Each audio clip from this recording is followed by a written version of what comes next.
මේ සිත ශරීරයේ වෙන්වීම සම්මුතිය තුළ මරණය කියලා කතා කරනකොට මෙයා මැරිලා. දැන් මේ ශරීරයෙන් වැඩක් නැහැ. මේක එක්ක ආදාහනය කරන්න ඕනේ, පුච්චන්න ඕනේ. එක්ක මේක වල්ලා දාන්න ඕනේ. ඒ කියන්නේ දර කොටයක් විදිහටයි ශරීරයට එතකොට සලකන්නේ කතා කරන්නේ. ඒ සම්මුතියේ කතාව. ඇත්ත.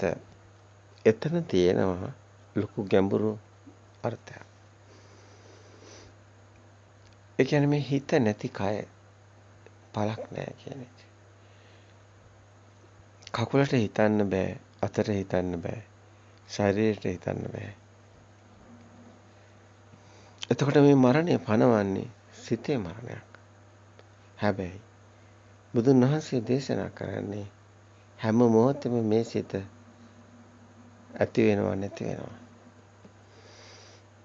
උපාද ධම්මිනෝ වය ධම්මිනෝ තිතත්ත අනතත්ත පඤ්ඤායති. ඇති වෙන නැති වෙන තැන ස්ථිතියක් පනවන්න බෑ. මේක වේගවත් කතාවක්. මේ සිත කියන කතාව. උපමා විදිහට වැස්ස වහිනවා, ඉර පායනවා, ගඟ ගලනවා, අවුව පායනවා. දැන් මේ කතාවල බැලුවොත් වහින වැස්සක් නැහැ. ඇල්ලුවත් අහුවෙන්නේ තෙත ගැතියක්. අතට වැටෙන්නේ වතුර බින්දු ටිකක්. නමුත් ඒක අපි පනවනවා. වැස්ස වහිනවා. ගඟ ගයනවා. ඇල්ලුවත් අහුවෙන්නේ වතුර ටිකක්. තෙත ගැතියක්. නමුත් අපි කියනවා ගඟ ගලනවා. ගඟ කියන්නේ වතුරද?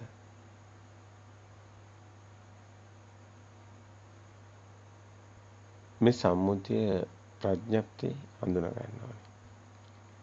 දේදුන්නක් හිතට උපමා කරොත් මේ දේදුන්න කියන්නේ ජල වාෂ්ප, පිනි බින්දු. ඉර එළියට පරාවර්තනය වෙලා අපිට ලැබෙන වර්ණ හතක්. අපි ඒකට කියන දේදුන්නක් කියලා. හැබැයි දේදුන්නක් අල්ලන්න පුළුවන්ද? අතට අහුවෙන්නේ ජල වාෂ්ප. දේදුන්න කියලා හේතු තියෙනකොට තියෙනවා, නැති වෙනකොට නෑ. අර ආලෝකයක් ගසක් නිසා ඇති වෙන සෙවණැල්ල බලන්න. සෙවණැල්ල අල්ලන්න පුළුවන්ද? මේ සෙවණැල්ල ආලෝකයට ඇතිත් නෑ, ගසට ඇතිත් නෑ. හේතු නිසා හටගෙන. හේතු නැති වෙනකොට නැති වෙලා යනවා. මේ තමයි සිත. සිත කියලා දෙයක් නැහැ. ඇත්ත කතාව මේ උපමා වලින් තමයි අපිට තේරුම් ගන්න වෙන්නේ. ඒකත් හට ගන්නව නැති වෙනවා. පවතින දෙයක්වත් නැහැ. මේ සිතක් කියන එකක් පනවන්නේ කොහොමද? පුංචි දරුවා මේ ලෝකෙට බිහි වෙනකොට සම්මුති ප්‍රඥප්ති මුකුත් නැහැ. අපි නිතරම කියනවා. ඔබට අහන්න ලැබෙවි. ඒ පුංචි දරුවා මේ ලෝකෙට ඉපදෙනකොට මුකුත් දන්නේ නැහැ. අම්මා තාත්තා ඉරහඳ මුකුත්ම දන්නේ නැහැ. ශබ්දයක්වත් අඳුරන්නේ නැහැ. නමුත් බාහිරින් නේද මේ එක හැඩතල එනකොට අම්මා කියනකොට අම්මා කියලා ඒ හැඩතල එනකොට නිතරම ශබ්ද දානකොට ඒ දෙක එකතු වීම සබහාදාමේ නිර්ණායකයක්. හැඩතලයට ශබ්දේ එකම මොහොතේ එකම හැඩතලයට එකම ශබ්දේ නිතර දැමීම තුළයි අම්මා කියන සිත පහළ තියෙන්නේ. නාමේ ශබ්දේ එහෙමනම් හරහා ඇවිල්ලා තියෙන්නේ. ඒතට රූපේ හැඩතලයක්. ඒ හැඩතලයට එකම શબ્දය දැමීම. දැන් මේ පුංචි දරුවා ඇමරිකාවේ ගිහින් තිබ්බොත් දෙමාපියෝ ගාව ਉਹ කතා කරන්නේ ඉංග්‍රීසි භාෂාව. මේ පුංචි දරුවා ඉන්දියාවේ ගිහින් තිබ්බොත් දෙමළ භාෂාව කතා කරයි. මේ පුංචි දරුවා ඉපදුණු ගමන්ම චීනේ දෙමාපියන්ට බාර දුන්නොත් මේ පුංචි දරුවා චීන් ගා චීන භාෂාව කතා කරයි. ඒ කියන්නේ ඒ තැන શબ્දේ හැඩතලයට දෙන එක. ඒක තමයි භාෂාව.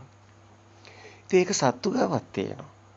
බලන්න මේ කුරුල්ලෙක් ඒ හැඩතලයට ඒ શબ્දය දෙන හැටි.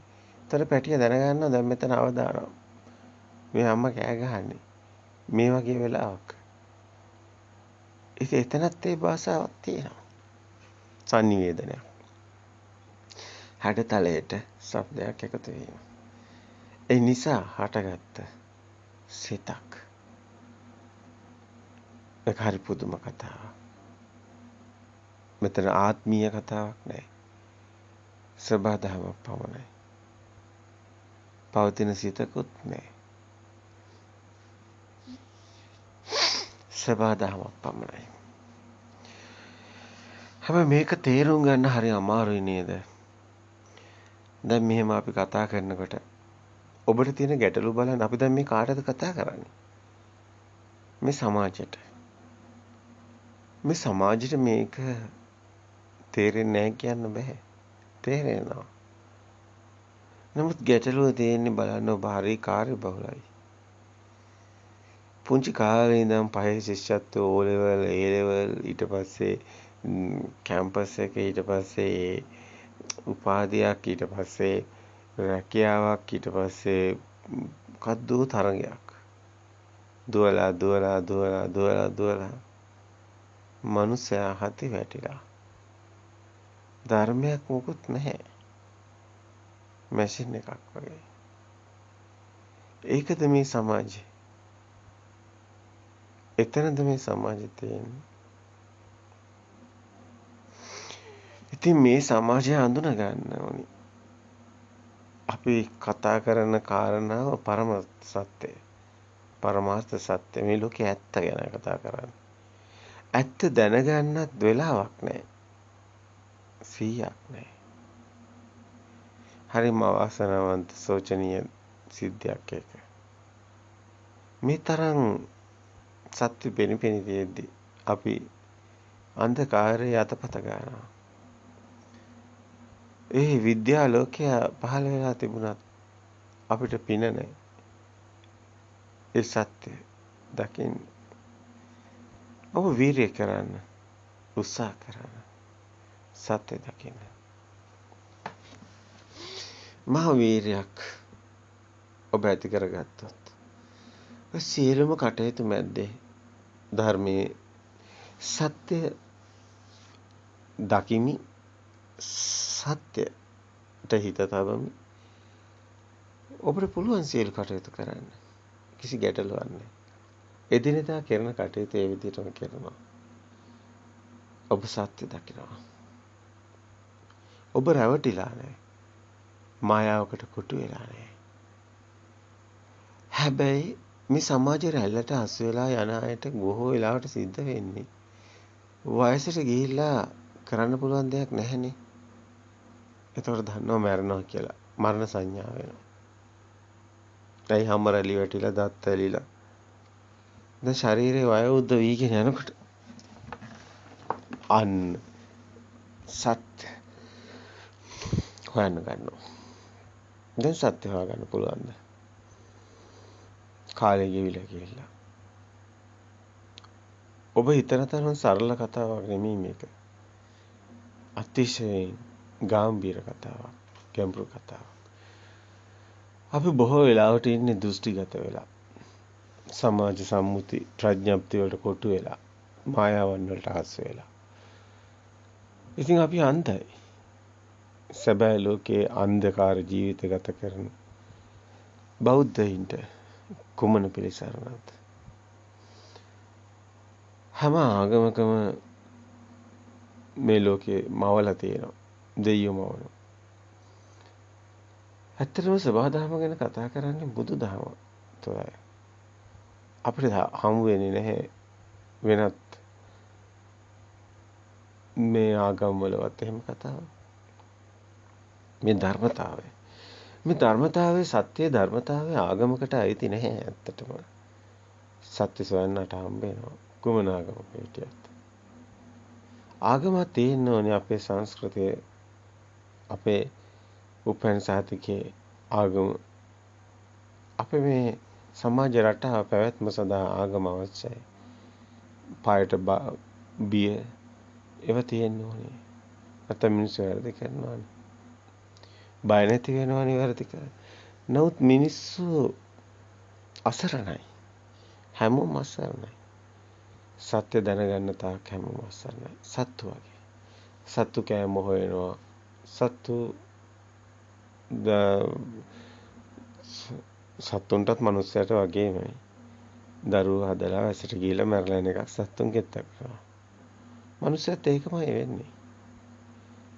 බොහොම ටික දෙනයි මේ සත්‍ය ගවේෂණය කරන්නේ. අවබෝධ කරගන්නේ. අපිට කොච්චර වැඩ තිබුණත් මේ සත්‍ය ගැන මොහොතක් සිහියෙන් ඕනින් දකින්න උත්සාහ කරන්න ඕනේ. තම තමන්ට කරගන්න යුතුකම. කවුරුවත් හැමදාම ඉන්න අපාය නෙමෙයි. හැමෝම දවසක සම්ගන්නවා. ඉතින් සත්‍ය නොදැනම මරනවා කියන්නේ අන්ධයෙක් වගේ ඉපදෙලා අන්ධයෙක් වගේ මරනවා වගේ. ඒ නිසයි මේ පරම සත්‍ය අවබෝධ කරගන්න කියන්නේ. ඒ සත්‍යයේ ධර්මතාවය මේ ලෝකයේ තියෙන ධර්මතාවයක්.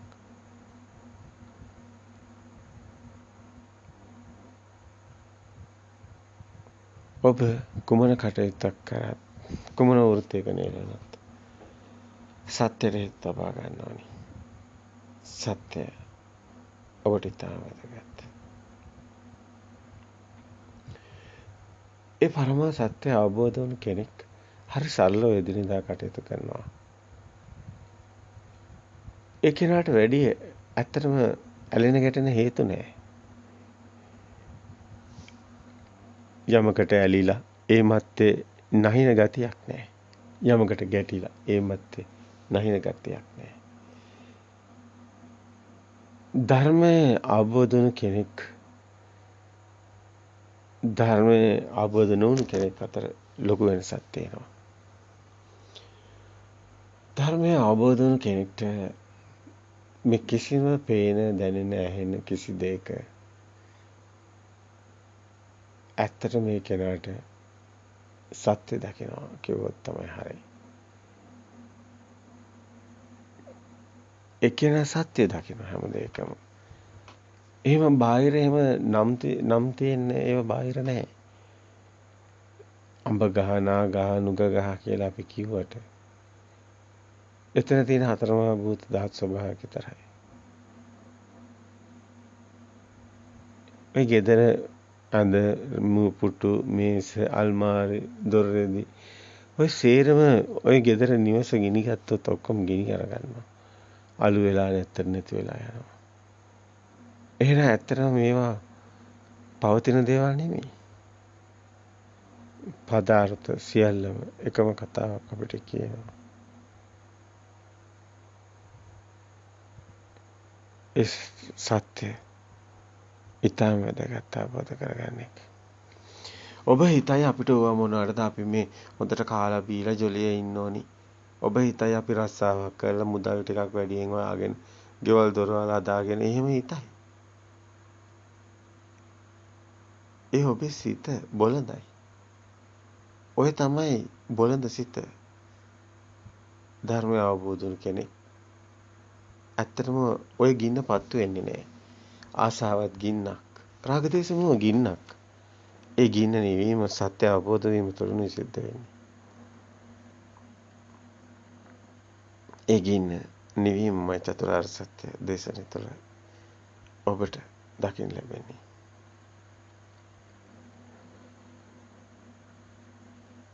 මේ සිතේ සත්‍ය දකිනකොට පෙර මතකයේ පුංචි කාලේ අර දාපු දත්ත තමයි ඇත්තටම අලුත් සිතක් ඇති වෙන්න හේතු වෙලා තියෙන්නේ. දැන් අපිට සිත් පහළ වෙන්නේ පෙර මතකයේ නිසා, අතීත සංඥා නිසා. දැන් මේ පොත දකින සිත එන්නේ පොත කියන එකක් අපිට කලින් අපේ දත්ත වලට එකතු වෙච්ච නිසා. දැන් රූපේ එනකොටම නාමයේ සී වෙනවා. පොත කියලා සිත පහළ වෙනවා. ඇත්තටම පොත දකින හිත නෙමේ විත්තිය දකින්නේ. ඒක එතනම ඇති වෙලා නැති වෙනවා. විත්තිය කියන සිතත් පෙර අතීත සංඥාවක්. අපිට අපේ මතක ගබඩාවේ තියෙනවා විත්ති කියන දත්ත. අපිට නොදන්න භාෂාවකින් අපිට කවුරුත් බැන්නට අපිට කේන්ති යන්නේ. ඇයි අපි දන්නේ නැහැ මොනවද කිව්වේ කියලා. නමුත් මේ භාෂාවේ වචන ටිකේ තේරුම දැනගත්තොත් තමයි ඒකට වටිනාකමක් ඇති වෙන්නේ. අන්න සංඥාවේ පෙර අතීත සංඥා නිසා අනාගත සංඥා සකස් වෙනවා. නමුත් අතීත සංඥා අනාගත සංඥාවත් අතීතනාත්ව ගම්මීයන පටික්කං කියනාගතං පච්චුප්පන්නං චේදම තතත්‍ර විපස්සති කියනකොට ඒ අතීත මේ මොහොතේ අතගන්න සිතත් අති සංඥාවක්මයි. පුරාණ විදම් බික්කවේ කම්මම් වදා. පුරාණේ කනවා කිව්වොත් හරිය. අතීතේ තමයි අපි ජීවත් වෙන්නේ. ඊගාවට උපදින සිතත් අතීත සිත එනකොටම අතීතය ආයිති වෙන්නේ. අපිට වර්තමානයේ හම්බ වෙන්නේ අන්න ශුන්‍යතාවය. වර්තමානයේ හම්බ වෙන්නේ නැහැ. බාහිර සත්‍යයක් නැහැ. අපි දකින්නේ සියරම සිතුවිලි. අපේ හිතේ තියෙන දේ අපි බාහිරින් හොයන්නේ. ඒතර සිතුවිලි වල සත්‍යකුත් නැහැ. සිතුවිලි වල පොතක් තියෙන්න පුළුවන්ද? සිතුවිලි වල පොත් කියලා දෙයක් නැහැ.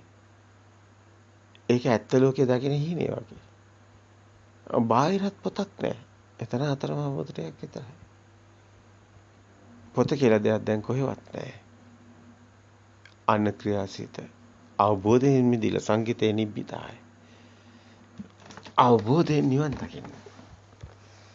ශුන්‍යත චේතෝ විමුක්තිය කිව්වේ මෙන්න මේ සත්‍ය දකින කෙනාට නිමිත්ත පොත කියන නිමිත්ත නැති වෙනවා. අනිමිත්ත සමාධියක් වෙනවා. දකින හැම සිතම මේ විදිහට සත්‍ය දකිනවා නම් අන්නේ එනේන හැම අරමුණකම සත්‍ය දකින සමාධියක් වෙනවා. සවිතක්ක සවිචාර සමාධියක් වෙනවා. අන ලෝකෝත්තර භූමි සමාධියක්. ඒ තුළ කිසිවකට ඇලෙන ගැටෙන නැති රාග දේශ මොහ ප්‍රහීන වෙන ස්වභාවය ඔබට දකින්න ලැබෙයි. ඒ තුළයි එනේන හැම සිතෙම මිදීම තුළයි ඇත්තටම ලෝකයෙන් මිදිලා කාම භූමිය දෙයක් බාහිර තියෙනවා නම් ඒ දෙයට ඇලෙන ගැටෙන එකයි කාම භූමිය. දෙයක් තියෙනවා කියන ඒ රූපේ පෙනීමමයි රූප භූමිය. අයි පොත කියලා රූපයක් ඔබට තියෙනවා. ඒක බාහිර නැතුණත් හිතක තියෙනවා. අන්න අරූප භූමිය. අරූප භූමිය බාහිර තියෙනවා කියලා ගත්තොත් එතන රූප භූමිය. ඒ නිසා මට ගන්න සැප දුක කාම භූමිය. හැබැයි බාහිර එහෙම දෙයක් නැහැ මේ සිතමයි කියන සිතුවිල්ල දකින්න තැන තියෙන අරූප භූමිය. අරූපේ තුලත් පොතක් තියෙනවා. රූපේ තුලත් පොතක් තියෙනවා. අරූප භූමිය රූපේ නැහැ. රූප භූමිය තුල ඔබට රූපේ හම්බ වෙලා. නමුත් අරූප භූමිය තුල ඔබට රූපේ නැහැ. රූපේ නැති වුණත් එතන තියෙනවා කම්පන චංචන සංඥා. එතන සියල්ල නැති වෙලා නැහැ. අරූපේ අඳුන ගන්න ඕනි. දෙයක් තියෙනවා. දෙයක් තියෙනවා නම් තියෙනවා කියන දැනීමක් තියෙනවා. බාහිර පොත් කියලා දෙයක් නැති බවත් මේක සිතුවිල්ලක් කියලා දකින තැනත් ඒ දේ නැති වෙලා නැහෙනේ. අරූපේ හේවණල්ල වගේ. අරූපේ ඡායාව හේවණල්ල වගේ. එහෙම කියන්න පුළුවන් කමකුත් නැහැ. අර මේක දකින්න ඕනි නුවණින්ම. බාහිරට නොවන තැනත් බාහිරට නොගියත් ඒක සිතක දෙයක් තියෙනවා කියලා ගන්න තැන අරූප භූමියේ තියෙනවා.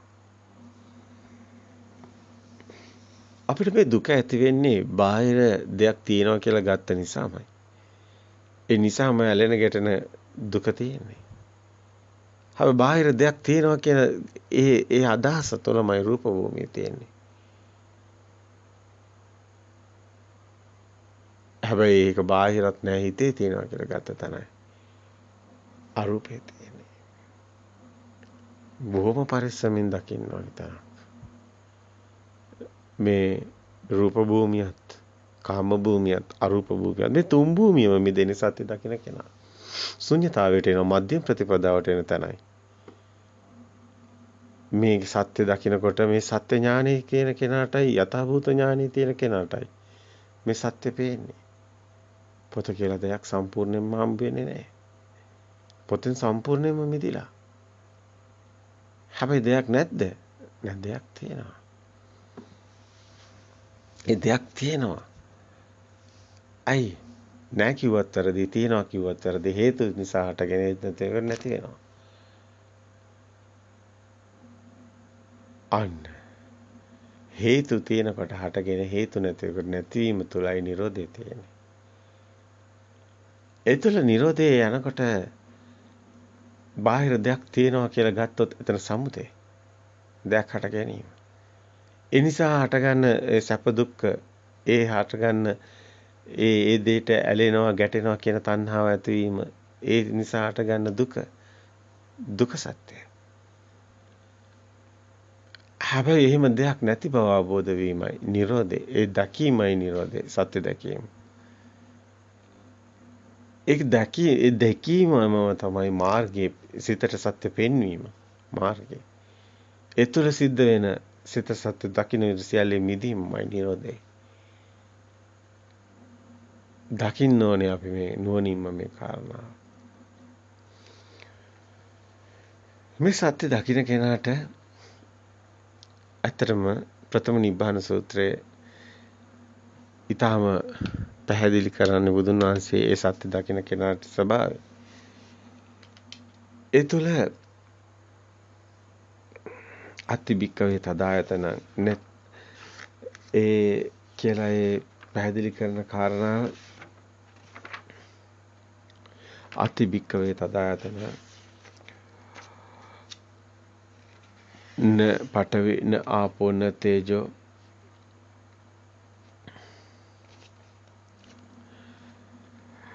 අතිබික්කවේ තදායතන යත්තනේව පඨවි න ආපෝ න තේජෝ න වායෝ න ආකාසඤ්ඤායතන න විඥානඤ්ඤායතන න ආකිඤ්ඤායතන න සනන සංඥායතන නායන් ලෝකෝ න පරලෝකෝ න උබෝ චන්තිම සූර්යෝ తත්‍ර පාහම් බික්කවේ න අගතින් වදාමි න ගති න තිති න චුතින් න උප්පත්තින් අපතිට්ඨං අපවත්තං අනාරම්මන මේ වේතං ඒ සේවනේතා දුක්ඛසාති. දැන් මේ ශුන්‍යතාවේ සත්‍ය දකින්න කෙනාට හම්බ වෙනවා. බාහිරත් දෙයක් නැහැ. සිතෙත් දෙයක් නැහැ. බාහිරනුත් මිදෙලා, රූපෙනුත් මිදෙලා, නාමෙනුත් මිදෙලා. මේ සිත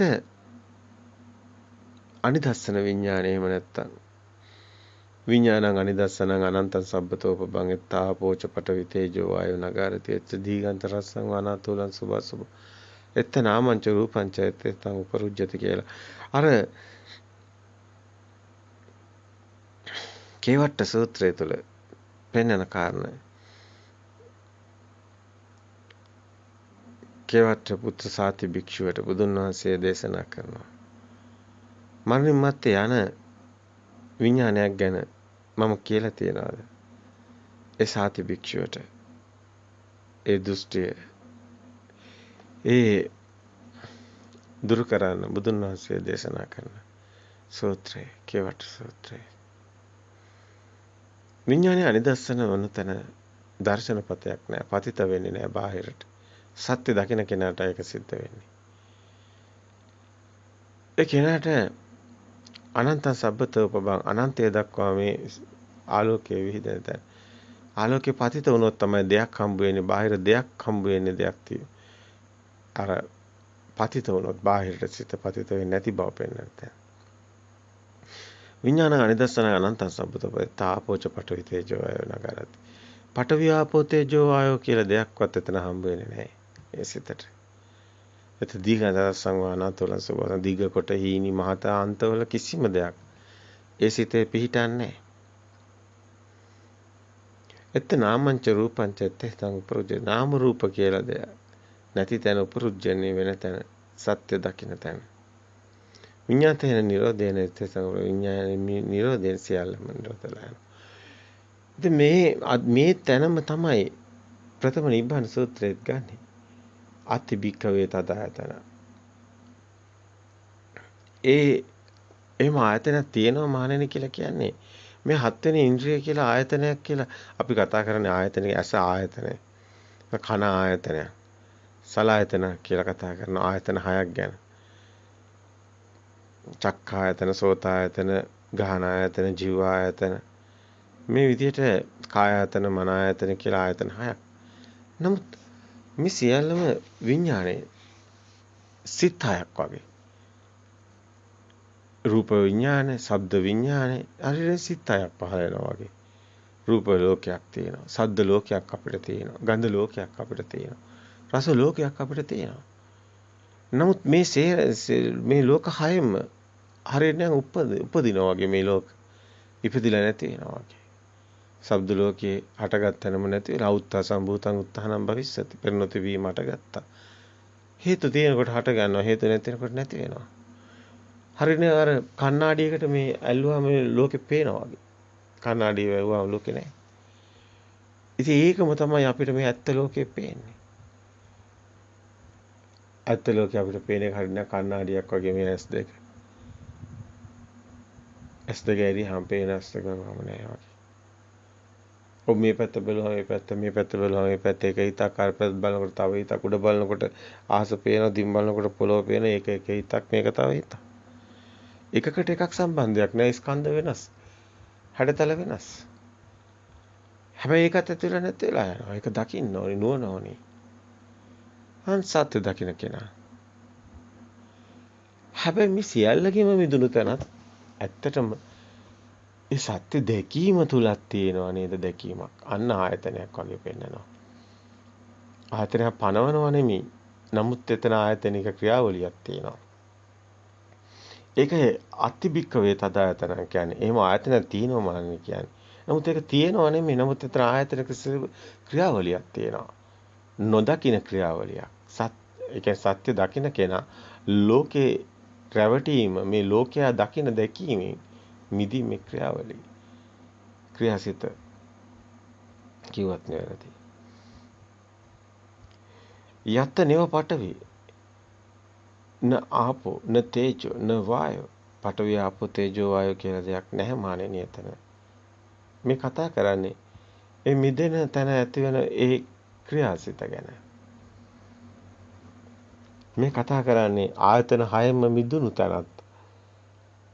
එතනත් ඒ ආයතනයක ක්‍රියාවලියක් මේ පෙන්නන්නේ. ආයතන හයම මිදිලා. මේ නිරෝධේ. මේ සාන්ත සුවයට පත්වන තැන. ආයතන වලින් මිදුණු තැන ලෝකෝත්තර භූමිය තුලයි මේ කතා කරන්නේ. ආකාසඤ්ඤායතන කියලා දෙයක්වත් නැහැ. විඥානායතන කියලා දෙයක්වත් නැහැ. ආකින්ඥායතන කියලා දෙයක්වත් නැහැ. සන්නනාසඤ්ඤායතන කියලා දෙයක්වත් නැහැ. ඇයි මේ ප්‍රථම නිබ්බාන සූත්‍රයේ මෙහෙම දේවල් කියන්නේ? දැන් අපේ සාමාන්‍ය මනුස්සයට මේක තේරෙන්නේ නැහැ. ඇත්තට මේ හිත ඇතුලේ තියෙනවා මේ විඥානේ දැනීම කියන ඒ ස්වභාවය. ආකාසඤ්ඤායතන කියන ස්වභාවය. ඒ විඥානේ මේ ස්වභාව ටික තියෙනවා. දෙයක් තියෙනවා කිංචි නැත්te කිංචි දෙයක් නැහැ කියන තැන. මේ නසන නාසන සංඥාව නැහැ කියන ස්වභාවයේ දෙයක් වගේනේ. අපි මේවා හිතනවා මේවා විල ලෝකෝත්තර ධ්‍යාන කියලා. අයි එහෙනම් මේක ප්‍රථම නිබ්බාන සූත්‍රේ දාන්න පුළුවන් මේ ටික විතරක් නැතුව එතකොට රූපාවචර ධ්‍යානත් එහෙනම් ප්‍රථම ධ්‍යාන, ද්විතීක ධ්‍යාන, තෘතීක ධ්‍යාන එහෙම දේවල් පනවන්න බෑ. අත්ත කතාව. විතක්ක ਵਿਚාර සංසිඳනකොට අපි එහෙම නමක් පනවගෙන ඉන්නවා. ප්‍රථම ධ්‍යාන කියලා. ද්විතීක ධ්‍යාන කියලා. මේ ධ්‍යාන කියන්නේ ඒ සිත ඒ මිදෙන තැන තියෙන සුකුම සත්‍ය සංඥාවට. සිත ඒ දේ මිදෙනකොට සිත පාවෙන ස්වභාවයට තමයි මේ ධ්‍යාන මට්ටම් කියලා පෙන්නන්නේ. එහෙම දෙයක්වත් නැහැ මහණෙනි කියලා තමයි කියන්න වෙන්නේ බුදුන් වහන්සේ. එහෙම කිව්වා නමුත් ඇත්තට මෙතන එහෙම කියන්නේ නැත්තේ එහෙම දෙයක් නැති නිසා. අපි මේක හදාගෙන තියෙනවා ආකාශඤ්ඤායතන කියලා ඒ අරූපාවචර ධානයක් ගැන. ඇත්තටම මේ සිතේ මේ රූපාවචර ධාන විතක්ක ਵਿਚාර හැමතිස්සෙම හිතට එනවා එක දේවල් ඒව නැති වෙනකොට එතකොට මේ සිත ප්‍රීතියටපත් වෙන සුඛයට මේ ශරීර සුඛයට ඇති වෙන එක කය විවේකයටපත් වෙන එක මේ චිත්ත විවේකයේ තුල කය විවේකයේ සිද්ධ වෙනවා. එතකොට මේ ප්‍රීති සුඛ සංසිඳන දැන ප්‍රථම ධ්‍යාන, ද්විතීක ධ්‍යාන, තෘතීක ධ්‍යාන, චතුර්ථ ධ්‍යාන කියලා. ඉතින් මේක තව විදි වලින් පෙන්නනවා. මේ ධ්‍යාන පෙන්නනකොට ඔබ ධම්මදින්න චුල්ල වේදල සූත්‍රය තුළ ඔබ දකින ධම්මදින්න විසාක පාසකට ඉදිරිපත් කිරීම තුළ පැහැදිලි කිරීම තුළ එතන කාය සංඛාර, වචී සංඛාර, මනෝ සංඛාර කියන අදහස් තුන අරගෙන විතක්ක ਵਿਚාර තියෙනකන් වචී සංඛාරා තියෙනවා. ආස්වාස ප්‍රස්වාස තියෙනකන් කාය සංඛාරා තියෙනවා. වේදනා සංඥා තියෙනකන් මනෝ සංඛාරා තියෙනවා කියලා. ඒ ඇතුලේ ඒ අනුශය තියෙනවා කියලා. එතකොට විතක්ක ਵਿਚාර කියන්නේ මේ සිත ඇතුලෙන් එනවා විතක්ක. අරමුණු නිසා එන්නේ. ඒ බාහිරට යන සිතට තමයි මේවා තියෙන්නේ. හැබැයි ඒක මිදි යන කතාව තුළ ආරම්භය තුළ තියෙන මේ මිදෙන ස්වභාවය බාහිරේ. ඒකයි එතන පෙන්නන්නේ චුල වේදල සූත්‍රය තුළ. එතන ධ්‍යාන පැත්ත තමයි පෙන්නන්නේ. ඒ සිත ධ්‍යාන කියන්නේ 아무තු දෙයක් නෙමෙයි සිත සුකුම වෙන එක. සිතේ ඝන සංඥා සුකුම වීගෙන යනවා, සියුම් වීගෙන යනවා. සිතේ මිදෙන තැනක් තමයි මේ. ඇත්තටම ලෝකෝත්තර පැත්තනේ අපි කතා කරන්නේ. පෘථග්ජන ලෞකික පැත්ත වේදේ තුලක් තියෙනවානේ. පෘථග්ජන ධ්‍යාන මේ ලෞකික ධ්‍යාන ගැන. නමුත් ඒවා ලෞකිකයි ඒව පිරිහෙනවා. නමුත් ලෝකෝත්තර ධ්‍යාන පිරිහෙන්නේ හැබැයි ලෝකෝත්තර ධ්‍යාන සත්‍ය දැකලා යන්නේ. ඒ සත්‍ය දකින්න කෙනාගේ සිත මිදෙන තැනත් එහෙම ස්වභාවයක් තියෙනවා. අන්න එතන තියෙනවා ඒ සිත මිදි යනකොට ආකාශයේ හිස්සෙන ස්වභාවයක්. එහෙම දෙයක්වත් නැහැ මානෙනි කියලා බුදුන් වහන්සේ මෙතන පාන්න පෙන්නනවා. එතන තියෙන විඥානං ඇතනේ මේ මෙතන මේ සිතේ ආයතන වලින් මේ මිදෙන කොටත් මේ ස්වභාවය පේනවා. විඥානං ආයත. සිත මේ ආයතන වලින් මිදීගෙන යනකොට සිතේ සත්‍ය දකින්නකොට සිත ශුන්‍යත්වයේ කරා එනකොට ආකාසඤ්ඤායතන විඥානතන ආකිඤ්ඤායතන මේ කියන ස්වභාවය තියෙනවානේ. ආකාසඤ්ඤ ස්වභාවයේ හිස් ස්වභාවයට එනවානේ. ඒ හිස් ස්වභාවයට එන තැන විඥානය කියන දැනෙනවා කියන ස්වභාවයත් මිදෙනවානේ. ඒ මිදීම තුළ ඊට පස්සේ දෙයක් තියෙනවද නැද්ද නැහැ කියන ස්වභාවය තියෙනවද නැද්ද කියන එතන අකිඤ්ඤායතන ස්වභාවයටත් එනවනේ. නසන නාස සංඥාවක් නැහැ කියන ස්වභාවයට වෙනවනේ ශුන්‍යතාවයට. ඒ සත්‍ය දකින්න කෙනාටයි ඒ ටික හම්බෙන්නේ. ඒකයි මෙතන පෙන්නන්නේ න ආකාසඤ්ඤායතන න විඥානං අතන නාකිඤ්ඤායතන න සන්නානා සංඥායතන කියලා. ඒ වගේම තමයි නායන් ලෝක මෙලවක් නැහැ න පරලෝක පරලොවක් නැහැ. ඇත්තට මෙලවක් කියලා කියන්නේ ආයතන වල තියෙන එක. න පරලෝක කියන්නේ මේක ආයතන වලින් මිදුණු තැනත් ලෝකයක් තියෙනවා. නෑ එහෙම දෙයක්වත් නැහැ. ශුන්‍යතාවය තුළ කිසිම ලෝකයක් නැහැ. මෙලොවක් පරලොව. දැන් අපි හිතනවානේ දැන් මේ ආයතන මේ ලෝකේ. මේ ලෝකෙ මිදුණු තැන පරලොව. එනේ ඉපදීමත් මරණයක්වත් නැති බවකුත් මෙතනින් ගන්නවා. නායන් ලෝකන පරලෝකන උබෝ ඡන්දිම සුර ඉරහඳ කියලා දෙයක්වත් නැහැ. ඒ ඔක්කොම එන්නේ ආයතන වලටනේ.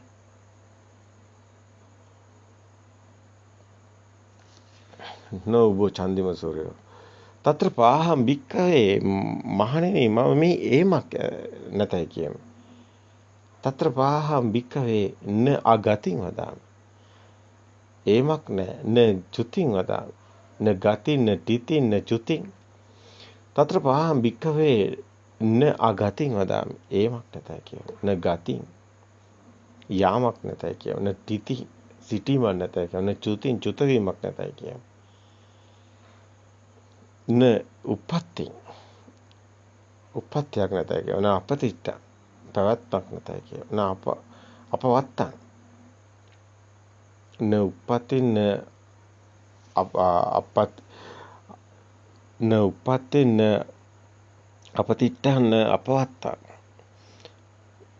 උප්පත්තියක් නැහැ, පැවැත්මක් නැහැ, ප්‍රතිෂ්ඨාවක් නැහැ. න උප්පත්ති න අපතිට්ඨ න අපවත්තං න අනාරම්මන අරමුණුත් නැහැ. මේ වේතං ඒ සේවනේත දුක්ඛසාත. එබඳු තත්ත්වයක් මේ වගේ තත්ත්වයක් තියෙනවා මානෙනි කියලා කියන්නේ. මේ ශුන්‍යතාවය ගැන කතා කරන්නේ. මේ ශුන්‍යතාවය කියලා කියන්නේ මේ සත්‍ය දකින්න තැන මේ දැන් අරමුණු වෙනවා. මේ අරමුණ ශුන්‍ය වෙනවා. ඒ අරමුණේ සත්‍ය දකින්නකොට ඒ අරමුණට ඇලෙන්න ගැටෙන එකයි ශුන්‍ය වෙන්නේ. ඒකයි අපි අර කිව්වේ ඔබට උපමාවක්. සෙනඟ ගොඩක් ඉන්න තැන ඔබ හුදකලාව ඉන්නවා කියලා. ඒ සත්‍ය දකින්න කෙනාටයි මේ අත්දැකීම් තියෙන්නේ. ක්‍රියාසිත හමු වෙන්නේ. සෙනඟක් කියන්නේ සිතුවිල්ලක්. සත්‍ය දකින්න කෙනාට එළියේ කිසි දෙයක් හම්බ වෙන්නේ නැහැ. ඔක්කොම සිතුවිලිමයි. හැබැයි සිතෙත් එහෙම දෙයක් නැහැ. ඒතර එළියෙත් එහෙම සෙනඟක් නැහැ. සිතෙත් සිතුවිලි වලත් සෙනඟ කියලා දෙයක් නැහැ. ශුන්‍යතාවය තුළ ඉන්නවා කියන්නේ මහා සෙනඟක් කියන තැන. ඔව් ඉන්නේ හුදකලාව. ඒකයි ඇත්තටම ඔබ සෙනඟ ඉන්න තැනක බලන්න ඔබේ සිත මේ තරම් දියුණුවට ඇවිල්ලා නම් සිත මේ සෙනඟ ඉන්නවද මෙතන නැහැ. බාහිර සෙනඟ කියලා දෙයක් නැහැ. ඒක සිතුවිල්ල. විඤ්ඤාණය දැනෙන. ඒකට සිත එහෙම ඉන්නවද සෙනඟක් නැහැ. අයි සිතුවිලි කියන්නේ මායාවක්. අපි කියව අරූපය කියලා. සිතුවිලි කියන්නේ මායාවක්. ඒක තුල සෙනඟක් නැහැ. එහෙමනම් මෙතන ශුන්‍යතාවයටම එන්නේ. හුදකලාවට. අන්න මහා සෙනඟක් මැද්දේ හුදකලාව යනවා.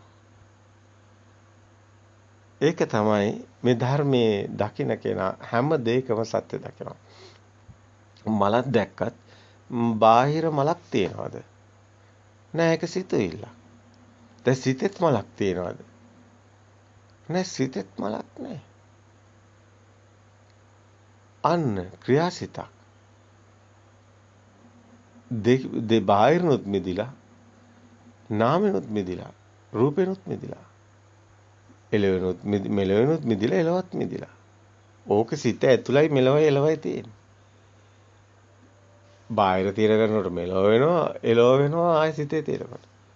මෙලවෙනොත් මිදිලා එලවෙනොත් මිදිලා. ශුන්‍යතාවය. මහා ශුන්‍යතාවයට.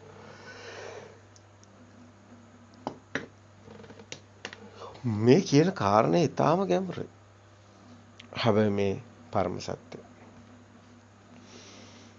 හුදකලාව ඔබට හමු වෙන්නේ ඇත්තටම ආයතන වලින් මිදෙනවා.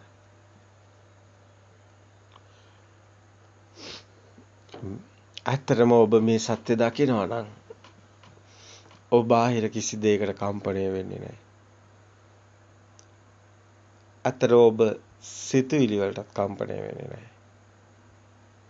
ඔබ අකම්පිත හදවතක් හම්බ වෙනවා. අන්න අටලෝ දහමින් මිදුණු කෙනෙක්. අකම්පිත හදවතක් තියෙන. ලාභාලාභ, නිന്ദා ප්‍රශංසා, සැප දුක්, කීර්ති අපකීර්ති කිසිවක් නැහැ.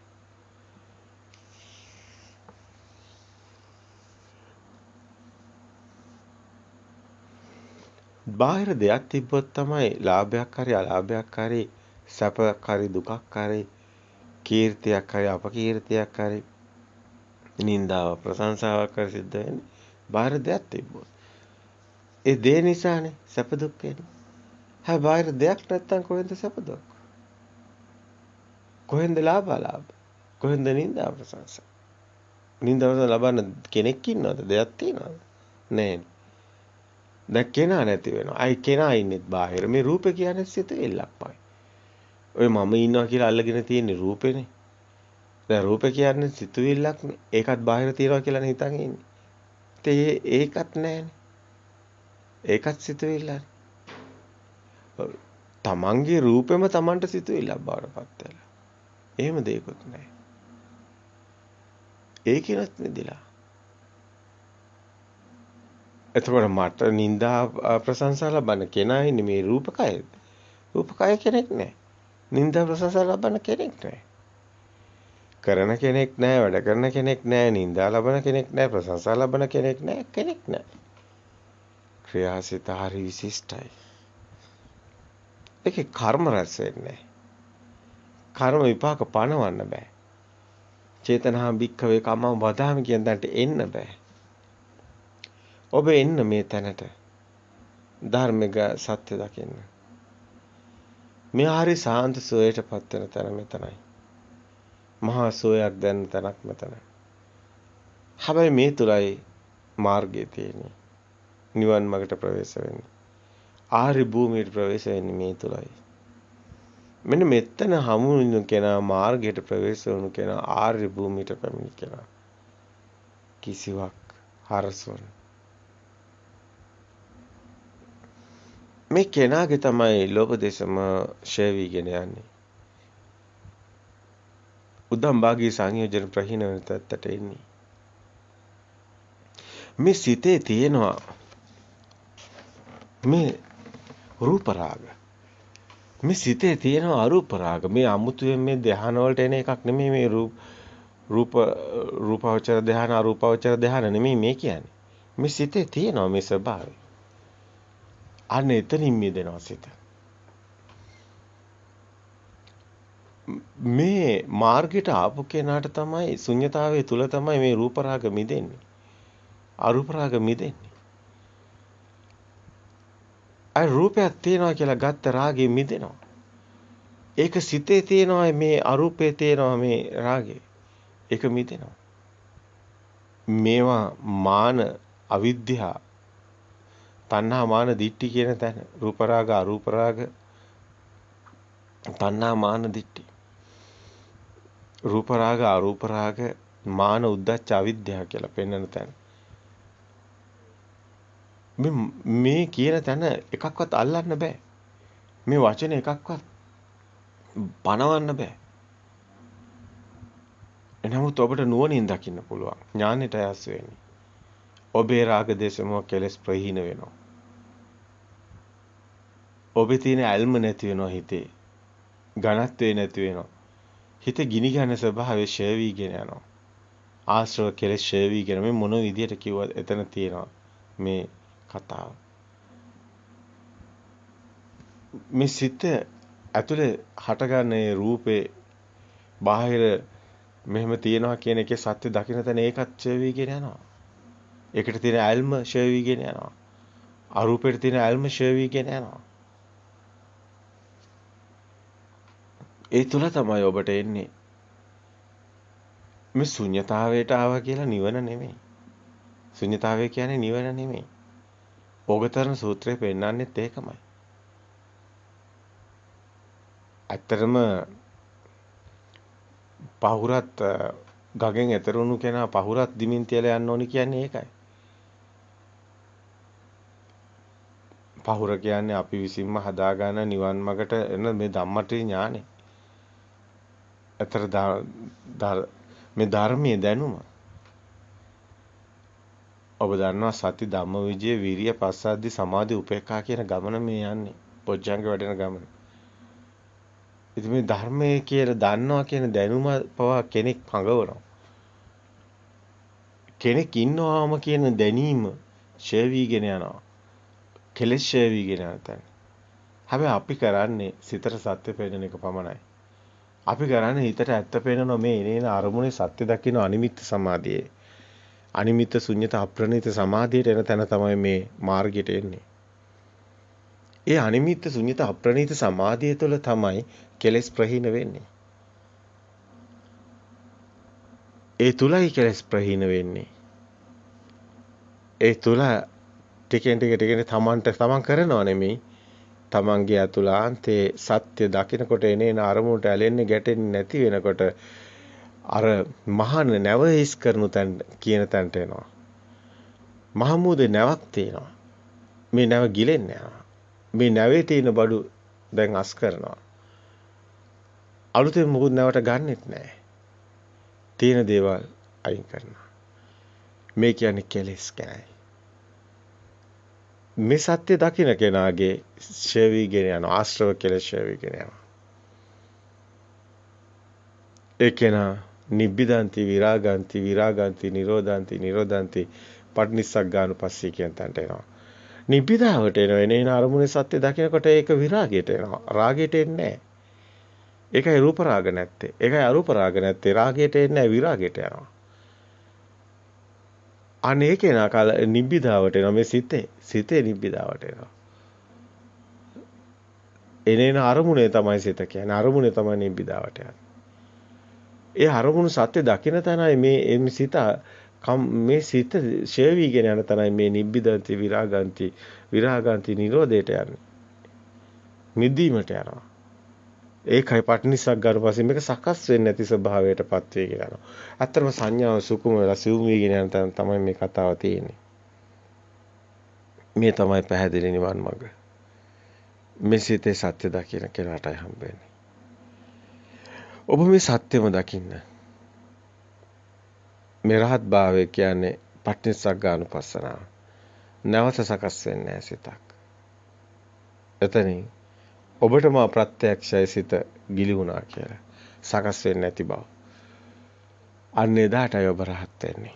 ඒ තාක් ඔබට දැනෙනවා නම් හොඳයි මේක හොඳයි මේ ධර්මදේශනේ මම හොඳට කරා මේකත් හොඳයි භික්ෂුවක් විදියට මේ මම හොඳට බණ කියනවා මේ මන්නේ ඔබ ඉන්නේ තාම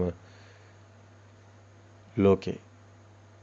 ඔබ ඉන්නේ තාම රූප රාගත් එක්කයි. ඔබ ඉන්නේ තාම තණ්හා මාන දිට්ඨිත් එකයි. ඔබ තාම රහත් වෙලා නැහැ. ඔබ තාම මාර්ගය තුල මාර්ගය අවබෝධ කරගෙන නැහැ. ඒක නිසා ඔබ විවිධාකාර විදිහේ බණ හදලා කියනවා. මේ රූප රාග කියලා දෙයක් නැහැ, අරූප රාග කියලා දෙයක් නැහැ. ඒ කාලේ හිටපු අය මේවා කරා නිගන්ඨයෝ ඒ ධ්‍යාන වලට ගියා. ඒක නිසායි මේවා තියෙන්නේ. මේවා මේ ලබලා නැති කරන්න ඕනේ නැහැ කියලා. ඔය ඔක්කොම පොත් බලලා බණ කියන්නේ. ඇත්තට පොත් බලලා බණ කියන්න බෑ. ඒ පොටිලගේ කතාව. පොටිල භික්ෂුව තුච්ච පොටිල කියලා කිව්වේ මාර්ගය ඇතුලේ සිත මිදෙන ප්‍රතිපදාවේ නැති නිසා. සිත මිදෙන ප්‍රතිපදාවේ ඉන්න කෙනාට එහෙම ගැටලු නැහැ. හැමදේම එයා දකින්න මේ සිත නෙමෙයි, බාහිරත් නෙමෙයි, මේ සියල්ලෙන් මිදෙනවා. එයාට නෑ වාද තර්ක මුකුත් නෑ. එයා දන්නවා ඕන කෙනෙකුට පැහැදිලි කරන්න පුළුවන්. එයා දන්නවා මේ කෙලෙස් ඡේවීගෙන යනවා. කෙලෙස් ඡේවීගෙන යන තැනයි මේ රාග දේශ මොහ ඡේවීගෙන යන තැනයි නිවන තියෙන්නේ කියන්නේ. එයා නිවන් මාර්ග තියෙන්නේ. තමන්ට රාග දේශ මොහ තියෙනවා නම් මේ ඇලෙන ගැටෙන ස්වභාවයේ සිතේ තියෙනවා නම් තමන් මාර්ගයට ඇවිල්ලා නැහැ. මාර්ගයේ ඒක දකිනවා නම් මාර්ගය තුල ඉන්නවා. අන්න ඒක ඡේවීගෙන යනවා දකිනවා. එයයි ඥානෙට අසු වෙන්නේ. එයයි ආසවක්ඛ්‍යා ඥානය කියන්නේ. පුබ්බේ නිවාසනුස ඥානෙ මේ එනේන අරමුණු සිත දකිනවා. කද පිළිවෙත් දකිනවා පෙර අතීත සංඥා නිසා මේ සංඥා එන්නේ කිය. චතුප්පද ඥානෙ මේ ඇති වෙනව නැති වෙන තැනම මුකුත් නැති බව දකින ශුන්‍යතාවයට එනවා. අනේ ඒකේන තමයි ආසවක්ඛ්‍යා ඥානෙට එන්නේ මේ කෙලෙස් ඡේවී